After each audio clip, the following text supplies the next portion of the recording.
So, it's me and Rocket. There's some wind here today, up to 90-mile-an-hour winds, and this dog, he's, 7 months old, and he's really, really scared of the wind. He's actually scared of cats, he's scared of anything furry, anything that moves. Yes, he's just a massive baby. But so I'm holding him because he's sitting around my feet freaking out. But look, this video, it's not meant to upset anyone. Okay, what I'm making this video for is because I appreciate we all have our opinions and we all have our theories as to what did and what didn't happen.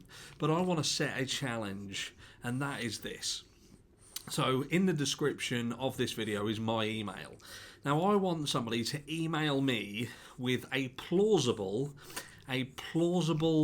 idea that would support the fact that Summer was indeed abducted from her home, whether it be an example of where it's happened previously in this area or how it would have physically been done based on what we know about the location.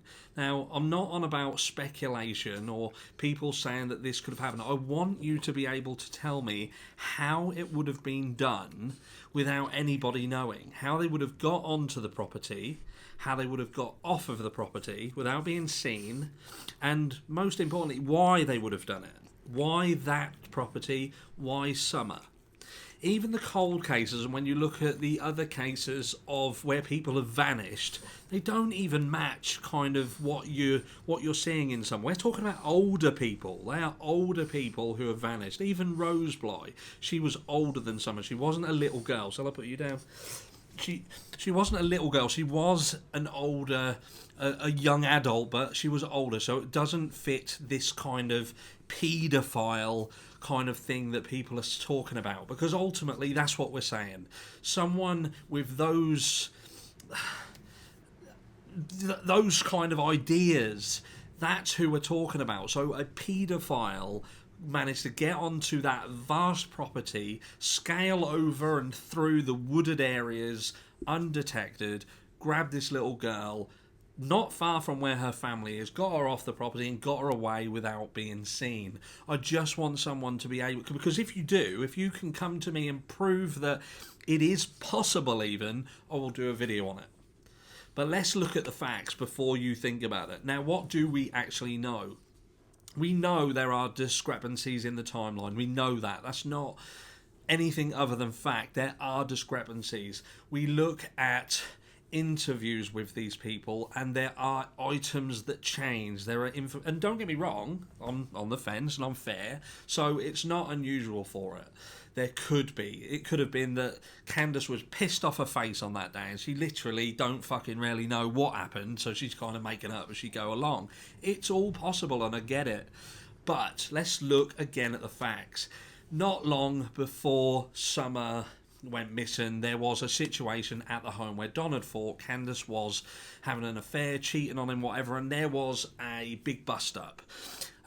Candace said she was scared for herself, her children and her mum, which corroborated with Grandis as well. She said she feared the fact that, so why did they fear it? What did they think Don was going to do, and what narrative were they pushing there? But ultimately that got remedied, and let's look at, not long after that, we look at Summer vanishing off the face of the planet. Now, I'm not pointing specific finger of blame, but it tells us about this family. Don is not a churchgoer, what he would lead everyone to believe. He is someone who is very, very good at copying and pasting things and avoiding getting into a specific conversation himself. He is very, very good at quoting the Bible, and like I say, it seems to be copy and paste, or this guy is very, very intelligent, or he's very, very stupid, and I'm not sure he's very, very intelligent. But look, what they're trying to say is that we have this church-going family who did nothing wrong, and ultimately someone who was a paedophile got onto their property and took Summer, and I ain't fucking buying it. I'm not fucking buying it. Don has a rap sheet all over the place that involves some violent crimes. He had a gun. Why did he have a gun? And I know about the gun laws before anybody, but why would you have a gun around the property when you've got young children? They have ties to criminals. And did you know that in the June and July around Summer's disappearance, there was over 20 people around Hawkins County and around Tennessee that were arrested regarding trafficking of children? That's a fact. That is a fact, including none other than a pastor of a church. Again, a fact. A fact. So you can't rule anything out, and I'm going to leave you with this note. And this is what I think the problem is. The problem is there are many stories out there. What the problem lies with the family. The issue is the parents specifically. They are selling their children. They are killing their children, and people are not seeing it. They're not seeing it. They're not paying attention to it. There are people who, if I say Oakley Carlson, they do not know who this little girl is.